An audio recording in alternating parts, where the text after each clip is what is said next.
संविधान में आरक्षण का कुछ लोग विरोध करते हैं कि आरक्षण जो है ठीक व्यवस्था नहीं है, लेकिन उस आरक्षण के माध्यम से किसी को न्याय देने का प्रयास किया जा रहा है। इसमें किसी के साथ में अन्याय की कोई भावना नहीं है, इसलिए जो है इसको हम सत्य कहेंगे, असत्य नहीं कह सकते। हमने कहीं पर भी किताब में कोई बात पढ़ी, लेकिन उसकी जांच नहीं की, उसको जांचा नहीं कि वो कैसा ज्ञान है, सही है, गलत है, काम का है या बेकार है, और उस पर हमने वैसे ही अमल किया या दूसरों को सुनाने लगे, बताने लगे, तो वो प्रज्ञा नहीं है। जब तक प्रज्ञा नहीं बन सकती है, जब तक कि आप उसको जो है मूलतः ये छानबीन ना कर लो। होता है, और आजकल दान किस लिए आदमी देता है? दान जब तक नहीं देता, जब तक कि उसको उसका प्रयोजन हल होता हुआ दिखाई ना दे, और उसको वो दान का नाम देता है, जबकि वह दान नहीं है, वो तो व्यापार है। समाधि यानी चित्त की एकाग्रता तो हर व्यक्ति कभी ना कभी लगाता ही है, करता ही है। लेकिन जो हमारी वो चित्त की जो एकाग्रता है, वो स्थायी नहीं है। किसी पार्टिकुलर बात को करने के लिए, लक्ष्य को हासिल करने के लिए हम चित्त को एकाग्र करते हैं। जैसे कि एक शिकारी है, अपने शिकार को पकड़ने के लिए चित्त को एकाग्र करता है। कोई दूसरा आदमी है, कुछ और करने के लिए, या हम पढ़ाई भी करते हैं तो हम चित्त को एकाग्र करते हैं जब हम पढ़ते हैं। लेकिन वो हमेशा हमेशा के लिए नहीं है। लेकिन जो सम्यक समाधि है, वो चित्त की ऐसी एकाग्रता है।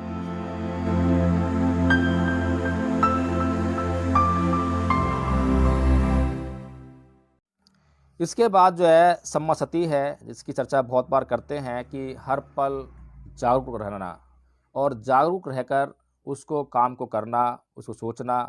जैसे कि हमें कई बार अपने बच्चों को डांटना पड़ता है, डपटना पड़ता है, लेकिन जो लोग जागरूक हुए बगैर बच्चों को डांटते हैं, डपटते हैं, तो वहाँ बच्चों को चोट आ जाती है। लेकिन जहाँ पर हम जागरूक रहते हैं, तो ठीक-ठीक देख पाते हैं कि कितना डाँटना है, कितना पीटना है। अगर जागरूक हैं, तो वहाँ पर नुकसान नहीं होगा। लेकिन जब बेहोशी हो जाती है, जब जागरूकता समाप्त हो जाती है, बेहोशी छाने लगती है, और उसके अंतर्गत कोई कार्य किया जाता है, तो हम देखेंगे उसके परिणाम जो है दुष्परिणाम में बदल जाते हैं। इस प्रकार से ये जो सम्यक समाधि है, अंतिम अंग जो है, और उसके मार्ग में जो बाधा बताई गई है, वो है 5 बाधाएँ: लोभ, द्वेष, आलस्य, विचिकित्सा और अनिश्चय। ये जो बाधाएँ हैं, इनको जो है जीतना, इनको समझ लेना कि ये बाधाएँ आने वाली हैं, और जब ये बाधाएँ आएँगी, तो मुझे क्या करना है, पहले से उसकी तैयारी कर लेना, तो ये बाधाओं से भी निपटा जा सकता है। इसके अलावा जो अंतिम अंग है, वो है सम्यक समाधि। सम्यक समाधि और समाधि में बहुत बड़ा अंतर है। समाधि यानी चित्त की एकाग्रता तो हर व्यक्ति कभी ना कभी लगाता ही है, करता ही है। लेकिन जो हमारी वो चित्त की जो एकाग्रता है, वो स्थायी नहीं है। किसी पार्टिकुलर बात को करने के लिए, लक्ष्य को हासिल करने के लिए हम चित्त को एकाग्र करते हैं। जैसे कि एक शिकारी है, अपने शिकार को पकड़ने के लिए चित्त को एकाग्र करता है। कोई दूसरा आदमी है, कुछ और करने के लिए, या हम पढ़ाई भी करते हैं तो हम चित्त को एकाग्र करते हैं जब हम पढ़ते हैं। लेकिन वो हमेशा हमेशा के लिए नहीं है। लेकिन जो सम्यक समाधि है, वो चित्त की ऐसी एकाग्रता है जो कि स्थायी है। तो यहाँ पर जो है इस प्रकार से जो ये आठों अंग हैं, अगर हम इनकी बात करें और सोचें कि कौन-सा पहले है और कौन-सा बाद में है, हालाँकि एक क्रम यहाँ पे दिया हुआ है, लेकिन प्रत्येक अंग को करने के लिए, प्रत्येक अंग में आपको प्रयास करने के लिए किसी न किसी दूसरे अंग की आवश्यकता होती है। जैसे कि सम्मा दिट्ठी और सम्मा समाधि, ये दोनों जो हैं 2 छोरों की बात हैं। एक पहला है तो एक अंतिम है। सम्मा दिट्ठी बिना सम्यक समाधि के प्राप्त नहीं हो सकती, और सम्यक समाधि में जाने के लिए आपको सम्मा दिट्ठी की आवश्यकता पड़ेगी। एक दूसरे के पूरक हैं। इसी प्रकार से जो है जो आठों अंग हैं, वो लगातार एक साथ काम करेंगे, तभी आप जो है आर्य अष्टांगिक मार्ग का पालन कर पाएँगे और अपने लक्ष्य तक पहुँच पाएँगे। इसके अलावा जो है ये अगला जो पाठ है, इसमें 10 शीलों की बात कही गई है, और 10 शील में दान, जिसको कि हम जानते हैं कि दान का मतलब ये होता है, और आजकल दान किस लिए आदमी देता है? दान जब तक नहीं देता, जब तक कि उसको उसका प्रयोजन हल होता हुआ दिखाई ना दे, और उसको वो दान का नाम देता है। जबकि वह दान नहीं है, वो तो व्यापार है, कि किसी प्रयोजन को हल करने के लिए वह दान दे रहा है। दान देने के बाद दानकर्ता का उस पर कुछ भी शेष नहीं रहना चाहिए, कोई उसकी इच्छा नहीं रहनी चाहिए। अगर ऐसा होता है कि दान देने के बाद वह उसको बिल्कुल पूरी तरह से भूल जाता है, उसका कुछ भी अपने पास नहीं रखता है, तो वह दान की जो ये पारमिता है इसके अंतर्गत आएगा। और दान देते समय ये नहीं सोचा जाता कि किसको दान दे रहे हैं, क्या दान दे रहे हैं। किसी ने आपसे जो है यह पुकार की कि उसे कुछ आवश्यकता है, तो उसकी आवश्यकता के अनुरूप आपने उसकी पूर्ति बिना सोचे समझे कर दी, आपके पास जो भी था उसकी आवश्यकता में लगा दिया, ये दान की कैटेगरी में आता है। इसी प्रकार से जो सील है, सील हमने देखा कि 5 सील हैं और उसके बाद 8 सील हैं, 10 सील हैं, कुल 227 नियम हैं भिक्षुओं के लिए, 311 हैं भिक्षुणियों के लिए। ये सभी जो नियम हैं ये सील के अंतर्गत आएंगे। जो सांसारिक काम भोग हैं यानी कि जो विषय हैं, जो हमारी इंद्रियां हैं, उनसे जो कनेक्टेड जो विषय हैं उनके प्रति सचेत रहना और समता के भाव में रहना।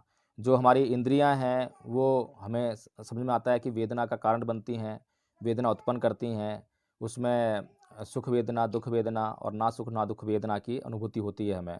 तो उस समय जो है हम समता में अगर स्थित रहते हैं तो वो नैष्कर्म्य या नैष्कर्म्य की जो श्रेणी में आएगा। प्रज्ञा यानी कि मूल ज्ञान, ऐसा ज्ञान जो कि आपने खुद खोजा हो, जिसका आप का उस पर अधिकार हो। ये जो प्रज्ञा होती है ये 3 प्रकार की होती है, सुतमयी प्रज्ञा, चिंतनमयी प्रज्ञा और भावनामयी प्रज्ञा।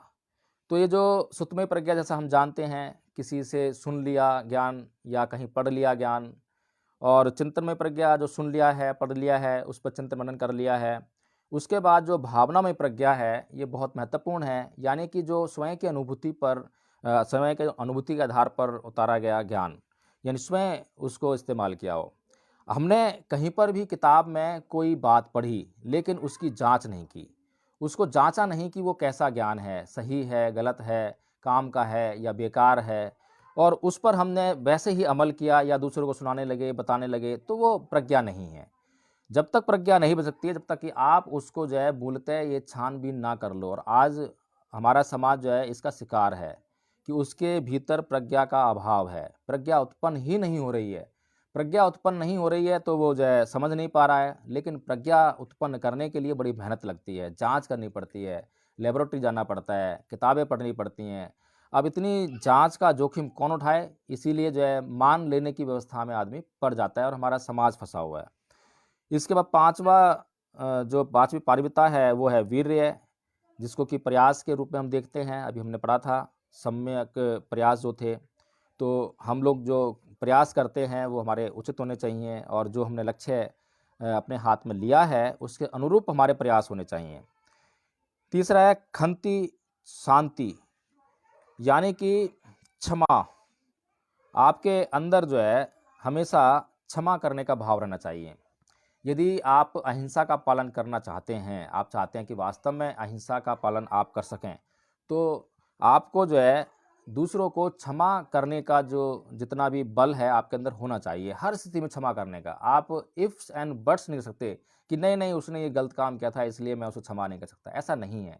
आपको प्रत्येक कर्म के लिए दूसरों को क्षमा करना पड़ेगा, वहाँ पर कोई भी क्वेश्चन मार्क नहीं है। इसके बाद सत्य, हम सभी समझते ही हैं कि सत्य क्या है, जो कि न्यायिक है वो सत्य है। सत्य कई बार जो दिखाई देता है वो सत्य नहीं होता है, लेकिन जो अल्टीमेट आपका जो परिणाम है, आखिरी परिणाम जो है वो न्यायिक होना चाहिए। अगर जो आखिरी परिणाम है वो न्यायिक है तो वो सत्य है। बीच में क्या हुआ, कितना असत्य हुआ, क्या, अगर बीच में आप कहते हैं कि मैंने असत्य बोला उसके बाद मैंने न्याय को पा लिया, तो वो संभव नहीं है। बीच में आपने असत्य बोला और आपने अंत में जो है न्याय को पा लिया, तो वो जो असत्य बोला था वो असत्य नहीं था, उसकी भावनाएं असत्य की नहीं थी। तो इस प्रकार से जो है ये सत्य को समझना हमें बहुत ज़रूरी है कि सत्य क्या है। सत्य हमेशा जो है जैसा दिखाई देता है वैसा नहीं होता है, उसकी भावना और उसके परिणामों पर डिपेंड करता है कि हम अल्टीमेटली क्या करना चाह रहे हैं। कई बार हमें जो है कुटिलता का प्रयोग करना पड़ता है किसी की भलाई करने के लिए। अब जिस कुटिलता का हमने प्रयोग किया है कई बार वो दूसरों को ऐसा लगेगा कि ये तो गलत हुआ। जैसे कि संविधान में आरक्षण का कुछ लोग विरोध करते हैं कि आरक्षण जो है ठीक व्यवस्था नहीं है, लेकिन उस आरक्षण के माध्यम से किसी को न्याय देने का प्रयास किया जा रहा है, इसमें किसी के साथ में अन्याय की कोई भावना नहीं है, इसलिए जो है इसको हम सत्य कहेंगे, असत्य नहीं कह सकते हैं। 8वां अंग है अधिष्ठान यानी अधिष्ठान। अधिष्ठान एक ऐसा संकल्प जिसको ले लिया तो उसके बाद उसके पीछे मुड़कर नहीं देखना। उसको जब तक प्राप्त ना कर ले, जो लक्ष्य निर्धारित किया है, जब तक उस लक्ष्य को प्राप्त ना कर ले, तब तक वहाँ से अविचल रहना, अस्थिर रहना, बिल्कुल भी ना हिलना। जैसा कि भगवान बुद्ध ने अंत में एक संकल्प लिया था कि चाहे मेरा रक्त सूख जाए, चाहे मेरी हड्डियाँ गल जाएँ, चाहे मेरा जो कुछ भी हो जाए, लेकिन अब मैं इस स्थिति से जब तक नहीं उठूँगा, जब तक कि मुझे संपूर्ण ज्ञान प्राप्त नहीं होता है। और उन्होंने ऐसे उस संकल्प पे कार्य किया और उस ज्ञान को प्राप्त कर ही लिया। इसके बाद मैत्री, ये जो मैत्री है, जिसे पाली में मेता कहते हैं, ये बहुत इम्पोर्टेंट है। अगर आपने अपने जीवन से अहिंसा का नाश करना है और सभी लोगों को अपना मित्र बनाना है, तो आपको जो है चाहिए कि आप जो है मित्रता का भाव सबके लिए रखें। और मित्रता का भाव रखने के लिए सबके लिए कल्याण की भावना अपने भीतर समाहित करनी पड़ेगी। और ऐसी कल्याण की भावना जिसमें कोई इफ्स एंड बट्स नहीं है कि उसने मेरा वो नुकसान किया था इसलिए मैं उसके प्रति तो नहीं करूँगा, उसके प्रति तो नहीं करूँगा, इसके प्रति करूँगा, ये ठीक लगता है मुझे, ये अच्छा लगता है। ऐसा नहीं होता है। आपने समान रूप से समता में रहकर सबके प्रति समान रूप से कल्याण की भावना अपने अंदर लेकर आनी है। किसी का भी जरा सा भी लेस मात्र भी अकल्याण ना हो जाए आपके द्वारा, ऐसी भावना अपने लेकर आनी होती है। और यही एकमात्र ऐसा सील है या फिर ये जो बात है जिससे कि आप अपने दुश्मनों पर विजय हासिल कर सकते हैं। आपके दुश्मन स्वतः समाप्त हो जाते हैं, आपका कोई दुश्मन रहता ही नहीं है। बुद्ध कहते हैं कि जो मित्रता है या जो शत्रुता है वो आपके मन से उत्पन्न होती है, कहीं बाहर आपके शत्रु नहीं है, शत्रु आपके भीतर ही है। जिस शत्रु को आपने क्षमा कर दिया, माफ़ कर दिया और जिसके प्रति आपने कोई राग नहीं रखा, द्वेष नहीं रखा, घृणा नहीं रखी, जिससे कोई उपेक्षा नहीं रखी, तो वहीं पर आपका शत्रु खत्म हो गया, आपका मित्र बन गया है। इसके बाद 10वां है उपेक्षा। उपेक्षा होती है वही समता का भाव, समभाव रहना। किसी प्रकार की अपेक्षा या अपेक्षा की पूर्ति ना होने पर जो मन में भाव होते हैं, उनका जो है उनकी एब्सेंस रहना। अनासक्ति, बिल्कुल ठीक कहा, अनासक्ति यानी कि किसी भी जो विषय हैं और जो विषय हैं उनके प्रति जो है किसी प्रकार का जो भाव उत्पन्न होता है, राग का, द्वेष का, ये जो है आपके भीतर ना रहना, उसमें जो है समता के भाव में स्थित हो जाना, वो जो है उपेक्षा है।